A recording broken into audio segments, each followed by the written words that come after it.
Je suis heureuse de vous retrouver, mesdames et messieurs, pour cette session d'actualité sur Nyota Télévision, au cours de laquelle nous allons parler des personnes vivant avec handicap de l'ICASI qui ont reçu une assistance en vivre ce vendredi 7 janvier 2022. Un geste qui n'a pas laissé indifférent les personnes vulnérables de la ville montagneuse. Un don signé l'honorable Moïse Katumbi Chapwe. Alors que la République démocratique du Congo est en pleine 4e vague de Covid-19, il se constate un relâchement total des mesures barrières à Lubumbashi. Le port du masque n'est plus qu'une question de formalité en milieu public, ce qui contribue à l'augmentation des cas. Merci donc de nous rejoindre et surtout bienvenue à vous tous.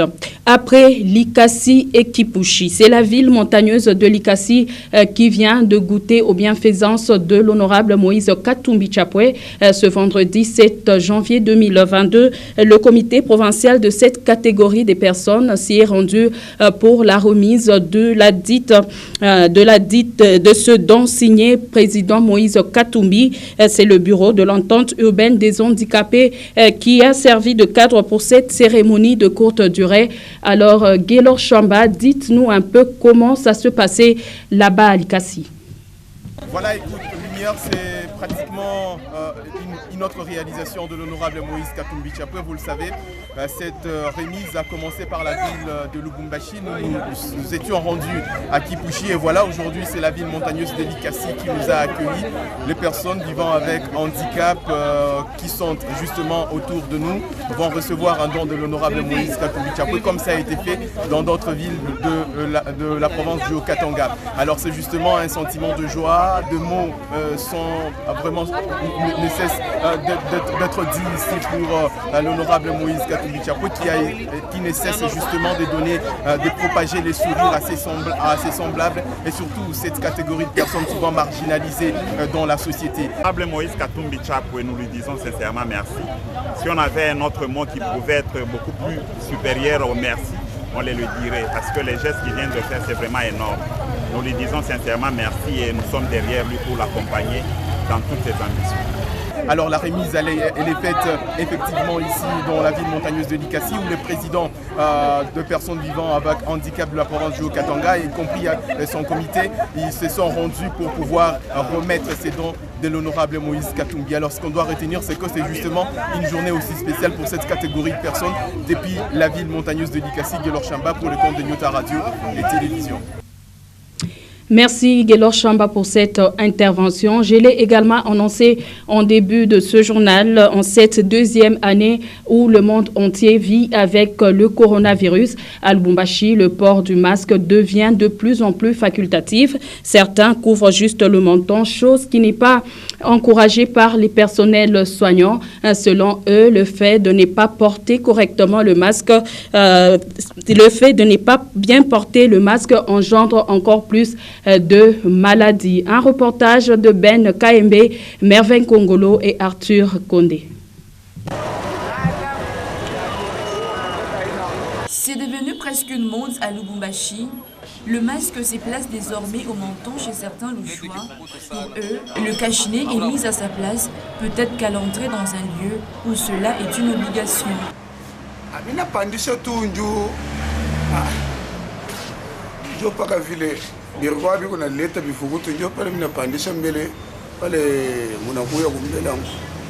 Kama mimi naitosha sasa hivi ninatosha, unashikia mpepo unakupita, unashikia bien sana, unashikia mzuri sana vraiment. La chaleur serait la raison majeure pour laquelle nombreux préfèrent placer le masque sur le menton. Bon, tout le monde pas chaleur, na étouffement, chaleur napita sana. Nous ndio kimetuone kama kashine hivi, mais tout on a respecté quand même. Une pratique plutôt découragée par le docteur Charles Kitenge, un médecin généraliste, qui affirme que le masque freine la propagation du virus. Le masque doit couvrir le nez et la bouche. Et non pas ce que nous voyons sur la route où les gens mettent le masque sous le menton. Donc c'est un cache-nez, non cache-menton. C'est déjà la deuxième année où le coronavirus frappe encore le monde. À Lubumbashi, certains doutent jusqu'à présent de son existence. Voilà qui justifie cette négligence dans l'observation des gestes luttant contre cette pandémie qui est déjà en sa 4e vague. Et à ce même sujet, quelques Louchois estiment qu'avec la forte chaleur, porter le masque convenablement, c'est une façon de s'étouffer davantage. Je vous propose de les suivre dans ces propos recueillis ici par Merveille Congolo.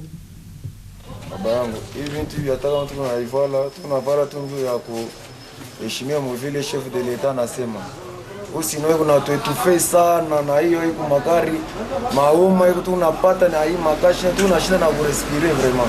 Bon, tunaogopa chaleur na étouffement. Chaleur inapita sana. Jua ndio kimetuone kama makashi na hivi. Mais tuna respecter kabisa. Oui, alors nasikia à l'aise, amoni nasikia bien, pepo inapita. Ukivoile kivukutu na hiyo iko makari sana. Kwa nasikia mpaka étouffement, kivukutu mpaka vile tu. Mechi siporteni kunashikia kuwasha hivi na niwasha sana mpo tunashika na rimi naanza deja kuinterview. Kama inatosha ndio chini ya mama nasikia kama na respirer bien. Juu pepo iko na nirudilia paka ile pepo mimi na tuma mimi na expire tena. Mimi na respirer mimi na expire. Hizo nifanya mbaya. Na wewe tu mu supermarché no kashine. Ufike tu kani monsoko kashine. Sasa inakuwa ni nini? Lete kifukutu sana kwa sababu unavala kashine unasikia unatranspire kumpoa huku kuna washa. Alors c'est pourquoi mimi naiona tu kenyewe kile mimi naborea kashine kama nikinimbo. Tunaivala paka tu njia bantu vile tunasumbuka bantu wengine mnasumburana ikaribu unaona mate yake natoka mkino c'est pourquoi tunaivala hata saa moja hivi mbele kana nasumburana na mtu ntezo ipandisha hata hivi. Et presque dans ce même chapitre, dans le souci de lutter contre certaines maladies hydriques, le ministre d'État en charge du plan, Christian Mandonsimba Kabulo, finance depuis quelques années les travaux d'adduction d'eau dans quelques villages du territoire de Moba. Déjà, l'eau potable coule du robinet en plein village. Le cas du village Kalolo, en tout cas, c'est ce que nous dit Augustin Célestin Mgonza dans cet élément de reportage. Ce cri de joie est un ouf de soulagement de la population du village Kalolo. Situé à une 60aine de kilomètres de Moba Centre, les habitants de ce village vont désormais voir l'eau potable couler à nouveau au robinet. Après une interruption de plus de 3 ans, c'est grâce au soutien financier de Christian Mandonsimba Kabulo, actuel ministre d'État et ministre du Plan, que les travaux de réparation des bornes fontaines ont été rendus possibles. Lors de son séjour à Moba, le ministre d'État et ministre du Plan, Christian Mandonsimba Kabulo, a dépêché une délégation pour l'inauguration. La population du village Kalolo peut à nouveau se procurer l'eau potable au robinet et limiter de parcourir de longues distances vers la rivière. Ce geste de générosité du ministre d'État, Christian Mandonsimba Kabulo, va aussi épargner les villageois contre certaines maladies liées à la consommation de l'eau impropre. Nous sommes passés ici il y a 3 mois et tous avaient posé le problème de manque d'eau potable. Vous avez demandé au ministre Christian Mando d'intervenir pour réparer les bornes fontaines en panne. Nous lui avons transmis votre demande et aujourd'hui il agit. C'est vraiment la joie.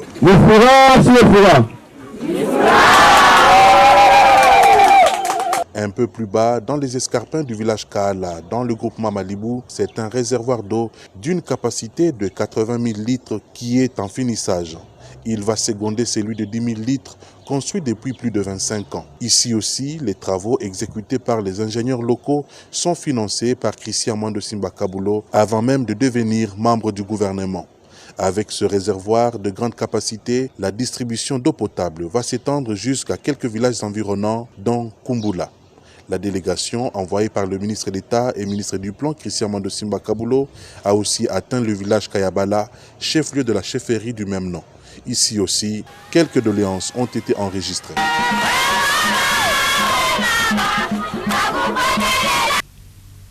Et puis cette information en brève et en images, comme à Lubumbashi, où le prix du carburant connaît une hausse depuis un certain temps. À Kindu, dans le Maniema, un litre d'essence se négocie à ce jour à 5 000 francs à la pompe et 5 500 francs congolais chez les revendeurs en lieu et place de 3 000 francs congolais. Cette situation perturbe la circulation vu que même pour une petite distance, la population se voit obligée de payer 1 000 francs congolais. Un phénomène presque similaire à Lubumbashi.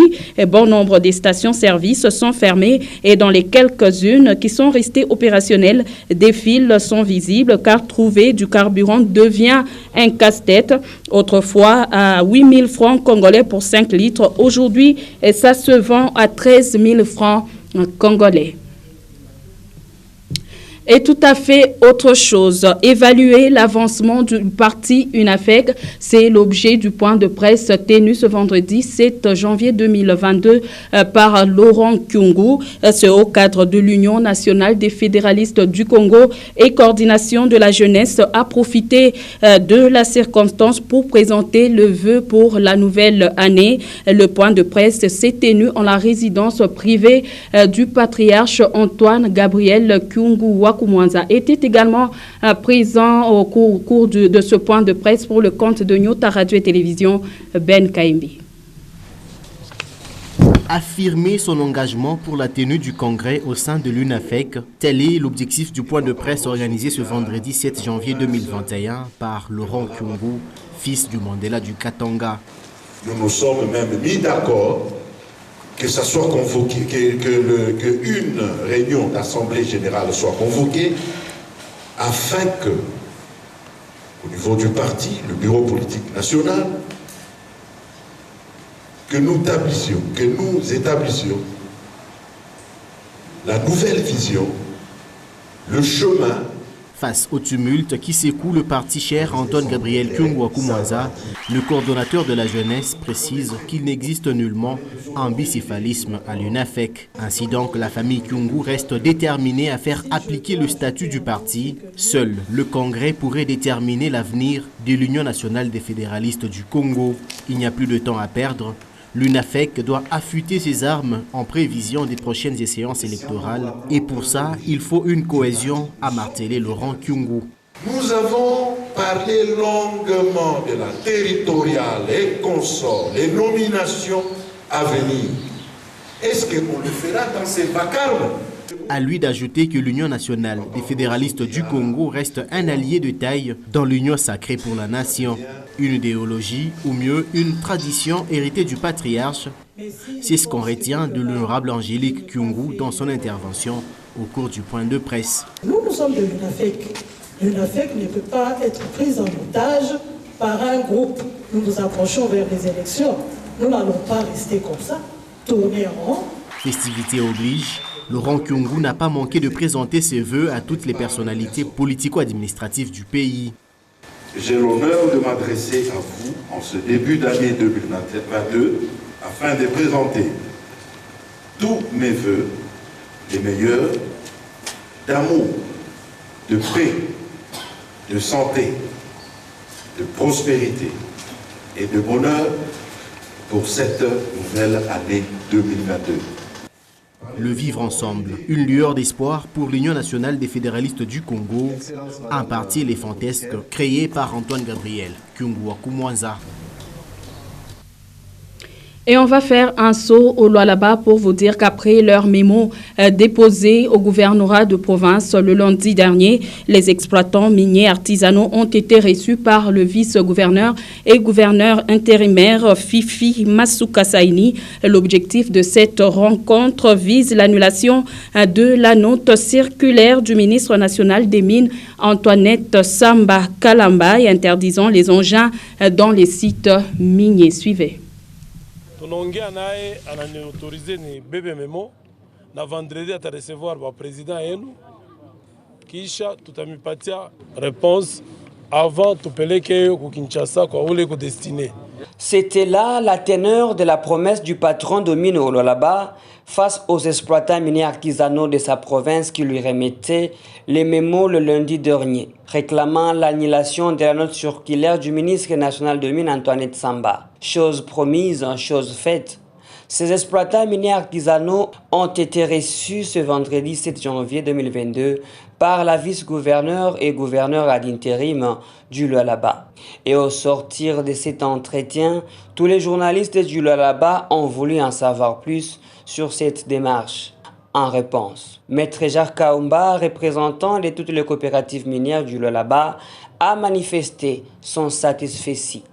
Vraiment, nous sommes sortis de là avec un sentiment de joie parce que, bien sûr, nous avons adressé notre mémo à son Excellence Madame le ministre des Mines par l'entremise du représentant du chef de l'État en province qui est Mama Fifi.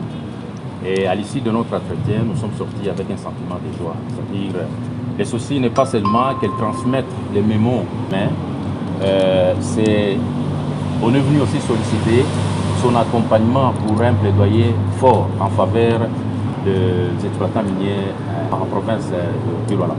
Faisant d'une pierre deux coups, il a réitéré sa gratitude envers tous les contestateurs de cette note circulaire pour leur calme et leur a exhorté à garder la même attitude. Aujourd'hui, on ne peut pas s'ajuster par rapport à sa lettre.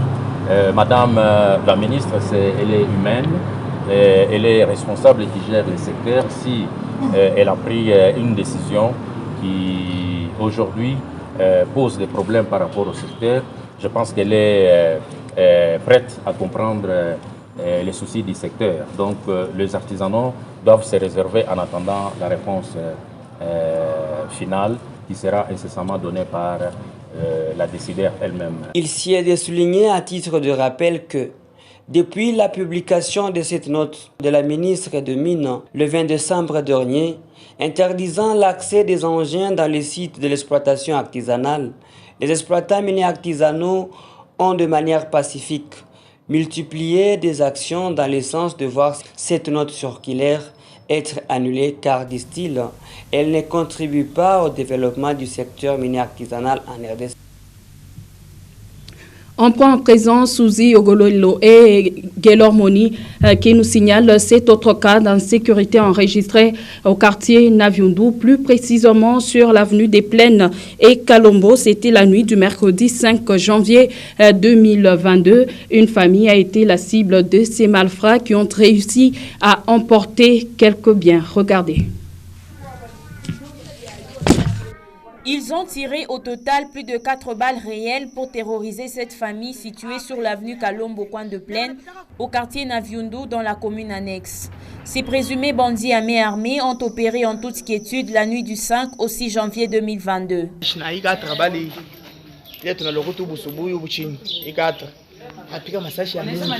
Depuis 0 heure na isa hii intervention tamu ya shakui na bakuwa na tupitie na mtupiti bana beba bintu bile baribea bandio bile bifayato biriba patie bajumu ya boku kushimu fanya desordre na Mungu yeye atachunga.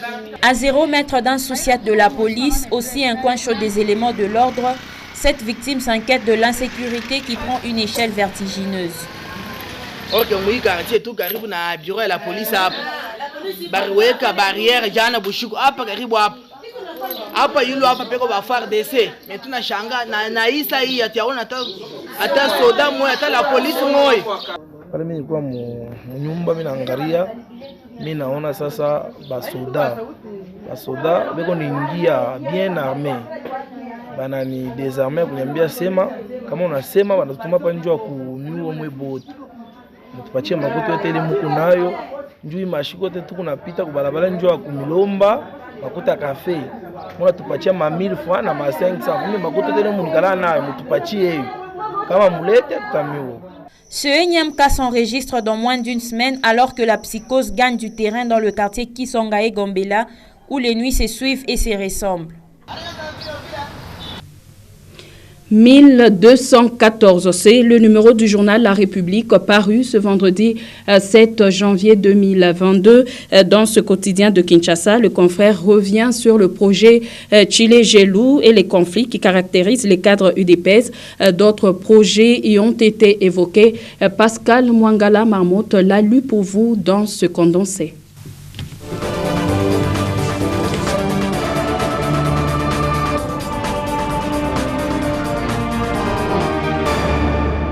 Tchilégelouguet, bagarre entre cadres de l'UDPS, s'exclame le confrère à la une du journal La République, numéro 1214, paru à Kinshasa ce vendredi 7 janvier 2022.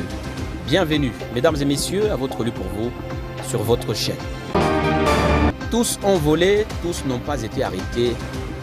Le périple kassaïen de Félix Tshisekedi aura permis d'ouvrir la boîte à Pandore sur le comportement des cadres de l'UDPS œuvrant autour du chef de l'État. Désormais seul aux commandes, le parti présidentiel donne la mesure de ses limites morales et professionnelles. Le combat des gladiateurs se déroule désormais entre ces combattants longtemps donneurs de leçons. Sur terrain, en effet, des conseillers du président de la République se conduisent en ministre, dépouillant l'exécutif de toutes ses prérogatives. Comment peut-on justifier le pilotage de la construction des écoles et centres de santé par un conseiller de la présidence de la République alors qu'il existe des ministres sectoriels? L'interrogation vient également de Félix Tshisekedi en personne, étonné de l'absence de la SNEL dans les articulations du chantier barrage Katende. C'est là aussi que la justice devrait montrer sa rigueur. Pour d'aucuns, le cabinet de Félix Tshisekedi ressemble à la cour du roi Péto où tout le monde est maître et exerce ses prérogatives sans la moindre limite, des conseillers qui agissent dans le secteur réservé aux ministres. On rappelle la raison qui avait conduit en son temps au limogeage de l'ancien responsable de la presse présidentielle. Ouvira, des épouses des militaires réclament les dépouilles de leurs maris tués au front, écrit le confrère sur la page 2. Près d'une centaine de femmes et des enfants identifiés comme des familles des militaires des FARDC sont descendus dans les rues pour barricader la route Bukavu-Ouvira le mercredi 5 janvier. Depuis tôt le matin, les épouses des militaires et leurs enfants avaient en effet placé des troncs d'arbres et des grosses pierres et brûlé des pneus sur la route Rugenge. Par diversion, un autre groupe des femmes s'est rendu devant le bureau de la MONUSCO. En plus des dépouilles mortelles de leurs maris et pères tombés pendant les affrontements et qui pourrissent sans être enterrés dans la brousse, ces épouses des militaires FARDC disent ne recevoir aucun solde de leur mari après le décès. Écho des provinces sur la page 6. Au Maniema, le litre d'essence passe de 3200 francs à 4500 francs congolais à Kindu, renseigne le confrère. Le prix du litre d'essence est passé de 3200 à 4500 francs congolais depuis près d'une semaine dans la ville de Kindu, chef-lieu du Maniema, suite à la rupture de stock. Dans une interview accordée à 7sur7.cd ce mercredi 5 janvier 2022, Babou Nazareth, président de l'association des pétroliers de Kindu, alerte sur une probable augmentation supplémentaire du prix dans les jours à venir à cause de la carence qui s'observe. Pour rappel, la province du Maniema s'approvisionne en carburant via Kisangani, rarement via Bukavu et Goma, si l'état de route est bon. Culture sur la page 10, au sujet du cinéma, Mongali, l'allié de Papa Wemba dont la vie est belle n'est plus, s'exclame encore le confrère. Riva Lombume Kilimazi dit Mongali dans le film La vie est belle est décédé des suites d'une courte maladie mardi 4 janvier 2022 à 6h en Ngaliema Centre dans la ville de Kinshasa. Dans le film de Dieudonné Ngarura et de Benoît Lamy, sorti en 1987, Riva Lombume, nommé Mongali, en tant qu'acteur, était le cousin de Koro, Papa Wemba. D'ailleurs, au départ, il était membre de l'équipe technique avant de rejoindre le casting. Cet opérateur culturel a participé à plusieurs tournages et productions, spots publicitaires et films de francs-congolais de la marque Orange, Intemporel, Blisco, Rebelle, etc. Sport enfin, sur la page 11, au sujet des léopards, la RDC n'affrontera plus l'Égypte, titre le confrère. Le deuxième match amical qui devait opposer les léopards au pharaon d'Égypte le vendredi 7 janvier a été annulé en dernière minute, annonce la FECOFA ce jeudi 6 janvier en début d'après-midi. Les léopards qui ont été défaits par Pyramide FC 1-0 croiseront cette fois-ci Misr, club de première division égyptienne, ce même vendredi 7 janvier au Caire à 17h locale, précise le communiqué de la FECOFA.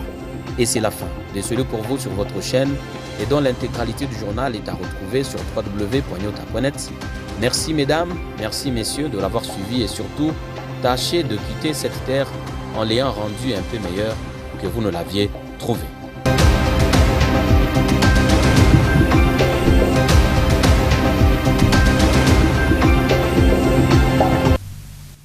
C'est aussi la fin de cette édition du journal. Mesdames et messieurs, à vous tous, je dis mille merci de l'avoir suivi.